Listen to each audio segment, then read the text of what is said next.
I'm looking forward to answering all of your questions. All right, let's get started. So, how did I get my start in the theater? Well, my parents took me to see Cats when I was 5 years old, and it was terrifying. I hated every second of it. But they kept trying, and every single year I would go to see a Broadway show with my grandmother. I was really lucky to be able to do that. And when I was 10, I saw, and I always loved it, but it was seeing The Lion King at 10 years old that really changed things for me. It was the first time I had seen people of color on a big Broadway stage, and I saw young Nala, and I thought to myself, I can do that, I can do it better. So that's kind of what piqued my interest. And then I was lucky enough to be able to be encouraged by my parents to go to a magnet art school for high school, which was a half-day program. So I would go to my public school in the morning and then go to my art school in the afternoon. And that is where I started studying theater. And it was a magical place. Educational Center for the Arts was a birthplace of me for my career. And I enjoyed every second of it. And I still have connections that I work with in New York City. I got my manager through a former professor at that high school. So it was a really, really fundamental place for me to start studying.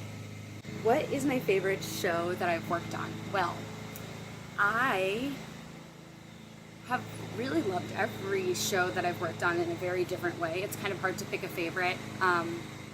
I worked in Chicago before working in New York City because I went to college out there. I went to the theater school at DePaul University, which is a conservatory program. And so I worked there for a little while, and then I came here to New York City, and I was lucky enough to start with Wolves, and then I did some little shows, friends shows here and there, and then I did Little Women. So speaking for my shows in New York City, both of them were incredible experiences of such different caliber. The Wolves was amazing to work on in so many different ways. And then Little Women was just kind of a really magical experience, and the cast of the Little Women was, some of the best people truly that I have ever worked with.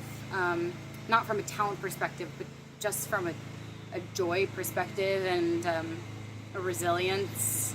And it was a really beautiful experience. Both of those shows were. So it's really hard to pick a favorite, as you can tell.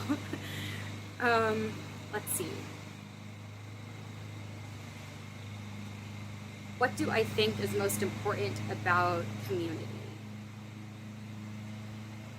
Community is how we exist as people. So beyond the theater, it's really important to have a wide support network of people that you can call upon. I like to think of myself as a little bit of a business matchmaker. I like to connect people that like to work with other people and have similar interests as far as careers go. And I think me being a part of several different communities has played a major role in that. So I don't know if there's one most important thing about community so much as community is one of the most important things that you can have, not just in the theater, but literally in any situation. Community is necessary. We rely on other people in general. That's how we work as people. So we need other humans, and we need like-minded humans, and that's what community is. How has community affected my career, having one, lacking one? Let's see. Well, community is what has gotten me my representation in New York City. Like I said, I got my manager because of my strong high school community, and she's been working in the city for years and years, and So she has her own huge community of people that have met with me, and that has certainly furthered my experience, whether it just, what's the difference between, you know, not having access to those people and having access to those people. So lacking a community really means that you're lacking like connections, and it's almost impossible to get anything in life without connections,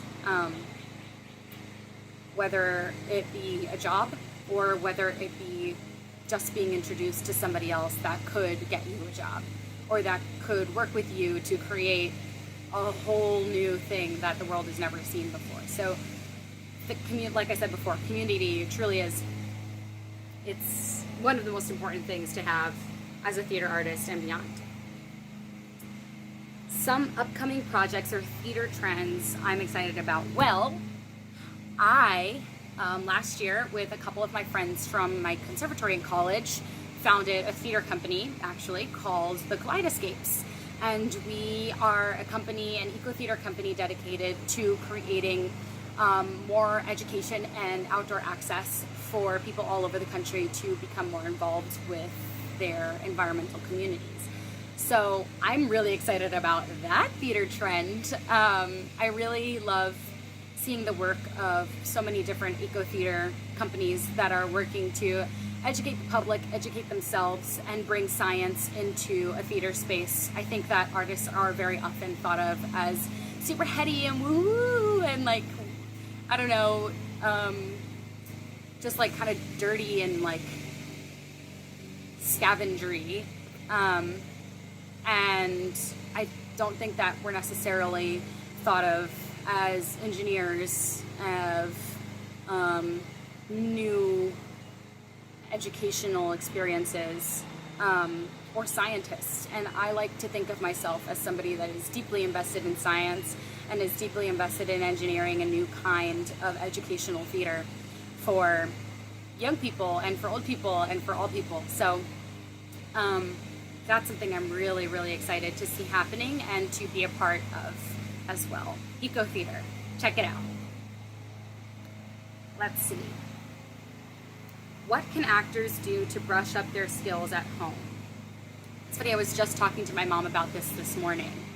I think that being an artist is being an observer of the world, right? Because you never know when you're going to be inspired by something or when you're going to have a connection with another person. So a lot of people say, make your own work, make your own work. And I think that that is great, but you have to have something to make your work about. And you can start by being present in your own life, whether that be observing the outside world or observing your own inside world and how you react to things and how you see things in comparison to other people. Just being an artist is being in constant analysis of not just human life, but all life. And that will cause you to think and be creative constantly.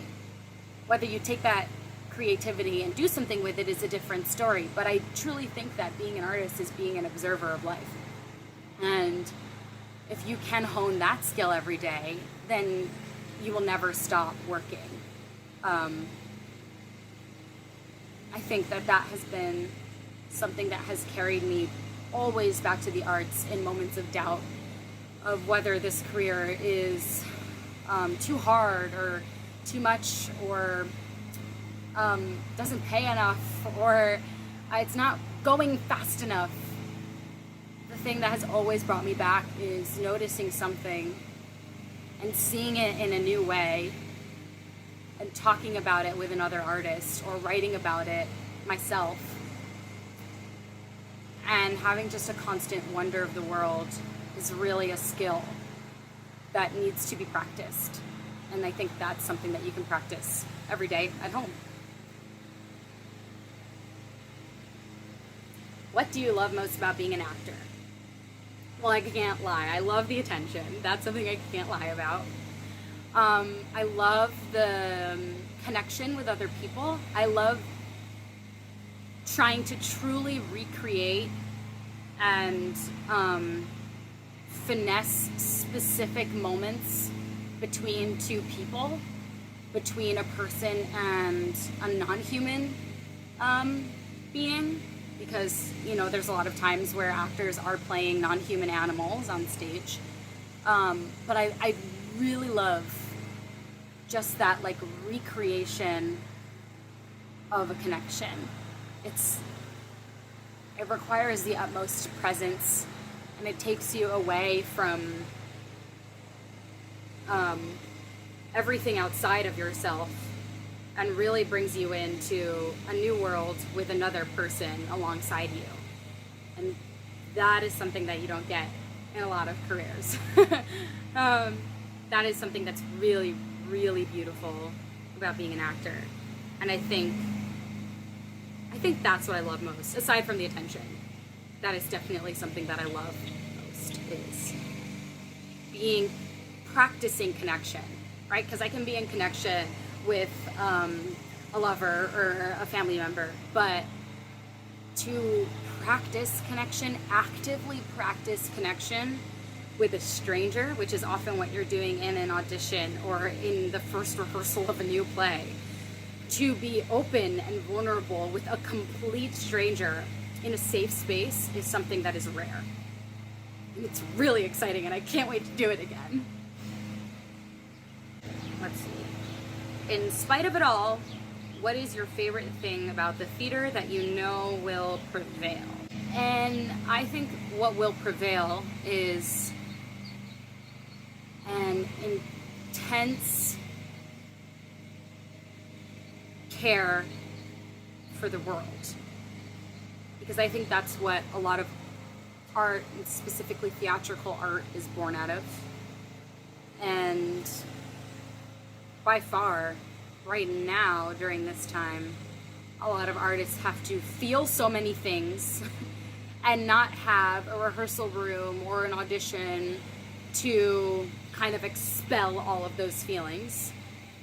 And the same thing with creators on the back end, not just actors, but creators are not able to direct, not able to practice building new plays with other people, and all of that pent-up energy is, I think, going to bring something really exciting when we're able to get back in theatrical spaces again. Not just passion, but true reflection on life and how we can be better contributors to the world.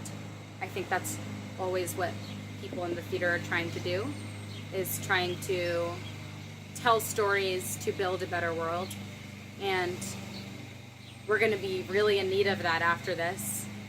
And I don't doubt 1 second that artists will sit back and just let the world move on without stepping in to help it grow as a social, loving, and appreciative structure.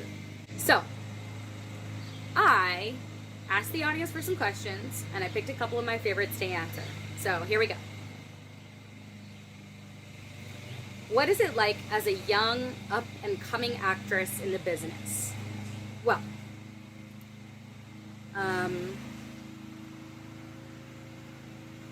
it's very interesting. That's the easiest way to explain it. It's interesting because so much of my studies in the theater have been receiving notes from professors, from directors, of course, because they're trying to help me grow and be the best artist I can be, which is great, and I loved every second of it. But there's something that happens when you start auditioning and start working where you have to have such a strong, unending sense of self, which I feel like in your 20s, you're kind of bumbling around trying to like figure out what you're doing anyways. And then to be getting noted in auditions and being rejected and on all sides really challenges that sense of self. And And your sense of self, I mean, yourself in general, you is the thing that's going to get you any job. It's going to be your personality, your story that you're bringing to the table that somebody else is going to love and say, we need them for this job. And that's being challenged on all sides, in your personal life, in your love life, in your professional life, when you're an actor in your 20s. And I think maybe this might still exist throughout the rest of your acting life, but particularly in your 20s, you are a bumbling fool. And finding yourself and also knowing yourself at the same time is really challenging. So I think that that's a real challenge as a young person in the business.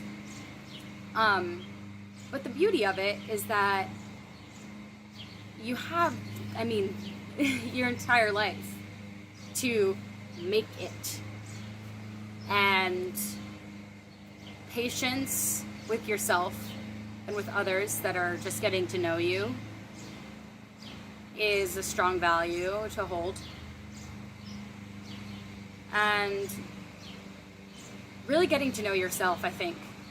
It's been in the moments where I've been, practicing the most self-knowledge, self-studying, and whatever methodology that may be for you. But self-study, and not just self-study as an actor, but self-study as a person. The moments where I've been practicing that have been the moments when I've booked. And reminding myself of that on a daily basis is really important. Like literally every day, I have to wake up and say, hey, you've done really well. You're gonna do really well. Most important thing you should focus on is making sure that you're okay and making sure that you know how you operate in the world and you know what you stand for. Because you can have all the money in the world from being an actor, but really the thing that's gonna make you great as an actor is being really sure of what you're bringing to the table and knowing that you have all of the skills that you need and all of the compassion and all of the care and all of the right reasons to be there. That's what's going to make it not just a profession, but a fulfilling profession, a profession that gets you jobs and keeps you connections and keeps you joyful and grateful. How'd I break into the biz? That's a good question. I have no idea. I think I was just really lucky and really determined, and determined not to make it or break in like immediately. I recognize that like, hey, this is gonna take time and I'm gonna need a day job for who knows how long, and knowing like, I'm really good at this. I like doing it. It's the thing I have studied to do. So just like a scientist has studied, microbiology for years, and then they go into microbiology, I studied acting, and I'm gonna go into acting. And that for me was a big confidence builder and helped me to just keep at it. That's not to say that if you haven't studied acting for 8 years, you shouldn't, or you won't be successful, you won't break into the business. You don't have to study things professionally to do it, but if you take the time to do the work and study and just be patient, keep working, but be patient and know that things come to you. And it's so easy to say this, right? I have to tell myself this all the time because I forget it all the time, but knowing that things will happen for you and you will make things happen for you when you're ready. When you're ready to handle it, when you're ready to do the work, when you're ready to take on that financial burden of doing the work, that's when things will start moving for you. It requires an immense amount of trust in the universe and trust in yourself to show up. But just being patient and stay working, be patient, that's what's gotten me through. I've gone through periods where I haven't been on an audition for like 4 months. And it's torture, but knowing like, it's okay, it's coming. Like, it's coming, even if I don't book the next one. Like, there's more. There's so much. And you know what? If those things aren't happening for me and I want to make them happen, I can write. I can do my own work, and I can finesse my way into the business. It's a marathon, and there's 1,000 different ways of running it. So, everyone breaks into the business a little differently. And I think for me, it was patience and having the right opportunities at the right time, seeking out opportunities. I would say my big break in New York City was the Wolves, and what a lovely break that was, because I got to work with really established actresses and really established artists behind the scenes. Directors, Lila is amazing, and Sarah herself is incredible, and I got that through an EPA, and I had been persistent with Lincoln Center for a couple months. I was still living in Chicago, and I wrote them to see if I could get an audition for a show that they were doing. I wrote them a cover letter. Like you would write a cover letter to an engineering firm, I wrote a cover letter to the casting office saying, hey, this is my agent in Chicago. I would fly in for an audition if you would have me. I can also self-tape here. Let me know what your thoughts are. Thank you so much for reading this and taking the time to consider. And I attached my headshot and resume. And the casting office called me in to audition to understudy Pipeline, which was running in the Mitzi Newhouse at Lincoln Center that year. And that's how the Lincoln Center office kind of got to know me. And then I had written a letter to my agents to try and get me an audition for the Wolves as well in New York. Because when I moved to New York City, I still had my agents in Chicago, because they work in New York City sometimes. So I was like, oh, I'll just keep those so I have some representation somewhere until I get new representation. And I had written my agents in Chicago to get me an audition for the Wolves at Lincoln Center, and to get me an audition for the Wolves at the Goodman in Chicago, because they were doing it there later that year. And I was like, this is perfect. I have so many opportunities to do this play. I grew up playing soccer. So I played soccer for 14 years. I'm still obsessed with soccer, and to get the idea of getting to play soccer on stage, and kind of relive what my experience playing soccer was in high school was such an exciting opportunity. So I had to get into some room, and my agents in Chicago, I don't even know if they read that email. They never acknowledged it. And no shade, they're good agents. But they weren't able to get me into the room at the Goodman. And I had also written the Goodman casting directors exclusively, and they didn't call upon me either. Which was upsetting to me, because I had auditioned and I worked for the Goodman also while I was in Chicago, so I just kind of felt really neglected. But I was so determined. I was like, this is the perfect play for me. And the character that that had an opening was number 25, which was the perfect character for me. I had never felt more connected to a character before reading that play. And so I was like, you know what? I'm going to write a letter to Lincoln Center, to the casting office at Lincoln Center. But I'm also going to show up to the EPAs. And I had never been to an EPA before the Wolves EPA, because I didn't feel compelled. I was like, I don't want to wait in line. I'm the worst, but I was like, I don't want to wait in line forever to just not be seen. So I waited until I had to absolutely be seen for this role. I waited until there was a role that I was like, I know that if I got this, I would get somewhere. And that was the role. Not saying that that's always the best way to go about it. The more shots you take on goal, the more you're going to score. So maybe going to more EPAs, I would have gotten more, but that's not the game I was playing. I was waiting for the perfect shot. And I went in for the EPA, and the casting directors recognized me from my audition at Pipeline, and then they loved my audition, so they pulled me in with Lila, and I think I was called back like 4 or 5 times. It was a really long audition process. It was grueling. But I booked it.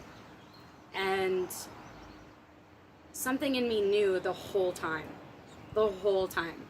like, this is mine. This is my opportunity. I know it. And that was a time in my life where I was doing a lot of self-study, and I was able to know myself really well, and know, I was really in touch with the universe. And that is such a woo-woo thing to say, but it's true. So that's kind of like, wow, that's the longest story of how I got my big break. Speaking of the wolves, how was the process working on the wolves? What was different or special about working with mostly young, all-female company? So the process was really funny because I was coming into a cast that had already done the show. And I was the only person that was newly cast because they had to replace Lauren Patton, who was working on Jagged Little Pill, on the workshop of Jagged Little Pill at the time. So I was cast to replace her. So everybody else kind of had an idea, like the show is almost basically blocked. They were just putting it in a new space, so there were some adjustments to make.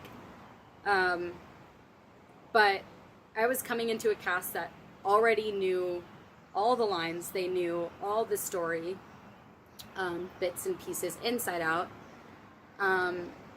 So working on it, I kind of just got to come in and play, which was so nice. It was weird. It was a very strange experience because I didn't get to build the show with them from the ground up. I kind of got to like step in, like if you're building a house, they like already had like the foundation and all of the colors picked out, and I got to like put up a couple walls and like hang a couple picture frames, which was lovely. If it was a beautiful house to move into, so I was happy to just add to it the color that I could bring. And and all of those actresses are phenomenal. There was not one person in that cast that was not breathtakingly amazing. And that is so rare. It was such a special, special cast and a special show in a very special place. Lincoln Center is, and their audiences are indeed very special. So it was a really great first step into the New York theater scene, I think. And being able to play somebody so close to myself, number 25, she was the captain, the leader of the pack. And that was really, just what a gift to be able to tell her story, because it was so close to mine in so many different ways. And her intensity and her just learning about herself throughout the course of the play was really wonderful to live that journey. There was not one night that I didn't want to. Sure, there were nights I didn't want to go to work, but when I got to the theater and I put on my wig and I got into my soccer clothes, there wasn't one night where I didn't say to myself, this is so cool. So it was a great experience. And it was a wonderful process. Lila and Michelle, who was the AD at the time, just both of them were so supportive in recognizing, like, hey, you're a brand new person entering into a people that already have been friends for almost 2 years. And I was the only new one in the room. And they were there to answer any questions I had and meet with me privately and just be so supportive, as was the cast. But I couldn't have asked for a more welcoming group of people. It's really hard to it's funny. So many people were like, "Are you guys all friends, or do you all really like each other that much?" Which I feel like people say that a lot about groups of women, but like we still do. Like we had a Zoom call 2 weeks ago, so it's a special thing that can happen in a lot of spaces. But I find that having done so many plays now that have been written by women and directed by women with many women in the cast has been such a blessing. It's unlike any other place in the world. It was a really wonderful process, can you tell? Oh, and I already told you what was different and special about working with a mostly young, all-female company. Yeah, I mean, all of us were young, still are young. And it was nice because you saw, like, everybody was in very different places in their career. You know, there were people that did the Wolves, and then the next year they were on Broadway, and then there were people that did the Wolves and didn't have an audition for like 9 months after that. So you really came from, like, everybody was having really different experiences when they came back to do it. So that was really, it was kind of really inspirational to be with them and knowing that, like, I'm in the show with all of these people that are literally so brilliant and should be the most famous, and yet everyone is still kind of running the same race, and just running it at different paces and finding their own pockets of joy and interests in how they want to act and operate in the industry. So that was really nice about it being like a young company. I already told you what it was like to be an all-female company. That was great. Okay, tell us about your experience working on Little Women. What is different about acting in an iconic classic versus a new work? Well, Little Women was a ride. Like I said, there was a lot of different things that happened during the course of that show. I grew up reading Little Women. I am the daughter of immigrants, and my parents had never heard of it at all. It was actually, I was a real book nerd, and in 4th grade I went to the library and I picked out the biggest book I could find, and it was Little Women. That's like the book that was on the shelf. So I took it home and I read it, and I had to take a lot of time reading it because it was a tricky book to read as a 4th grader, but I loved it.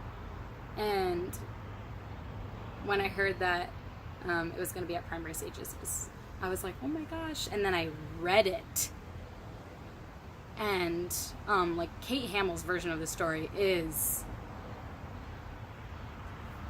I love Kate, so it was incredible. It was just a beautiful adaptation, and to get to play Beth was really lovely.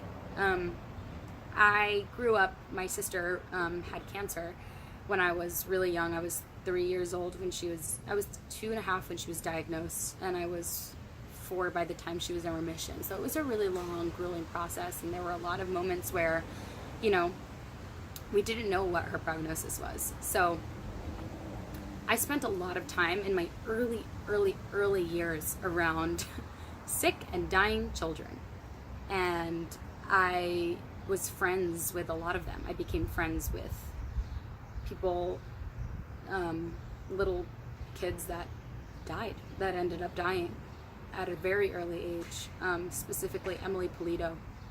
She died of leukemia and left behind her sister, her twin sister, Victoria. Victoria Polito passed away. Emily Polito was left. And Victoria died of leukemia when she was 5, I think, years old. And we would get together for play dates, all of us, Emily, Victoria, me, and my sister, for years, even when they were in treatment. And to get to play Beth, who is a character that died really young, again, I was able to tell a story of, you know, that was so similar to all of the friends I had early on in my life who passed on too early. So that was a really lovely gift to have from Kate and the play and Louisa May Alcott, of course, in primary stages. It was a really lovely process, and the cast was fantastic. We had so much fun through all of the challenges. We had such a wonderful time together, and Sarna is amazing, and all the stage managers and crew. It was a really good time. We loved each other a lot. We also had a Zoom call recently. They're really good people of all ages, which I really love. I love multi-generational spaces, which the theater often is, and getting to learn from, Ellen Harvey, who's been in the industry for forever and has been on Broadway many times. It was so lovely to get to learn from her and learn from Carmen, who is like also in a different place in her career, and Crystalline. It was so lovely. And Kate herself, who has made her career what she wants it to be. It was just, what a lovely cast. What wonderful people to be surrounded by constantly. I couldn't have been happier. What is different about acting in an iconic classic versus a new work? I have no idea. I've never, I don't know. I don't know the difference, if I'll be quite honest. One has history, but so does the other. I mean, the Wolves had its own kind of history. At least for me it did. Women in soccer, that's its own history in itself, and we're kind of telling a modern version of it with the Wolves. And with Little Women, I don't know, it felt like we were telling a modern story, to be honest, with the way the world is now. So much. So I don't really know if it's that different. Tell us about your sketch comedy writing and how you're inspired to make your own work. I started writing, I took a playwriting class in college. I thought I was gonna write really dramatic stuff, and I ended up writing sketch comedy, which I didn't intend to. Like, I started writing a play one day, and it turned out to be like this enormous long sketch, with like a through line of a bit, and it was really, really fun. And I really like comedy. I like comedians. I like what comedians are doing in the world. I like to laugh. I think I survived my life because I've been able to laugh about so many things that have happened in it, and so many things that I have been born into that I don't want.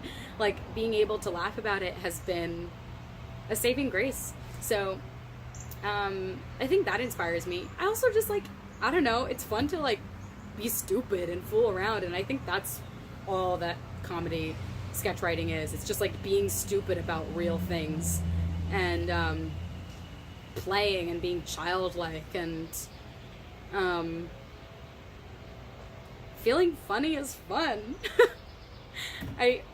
That's what inspires me. It is a hobby that may turn into a career. I don't know. I just love it. It's so fun. It's just fun. Sometimes you gotta do things for fun,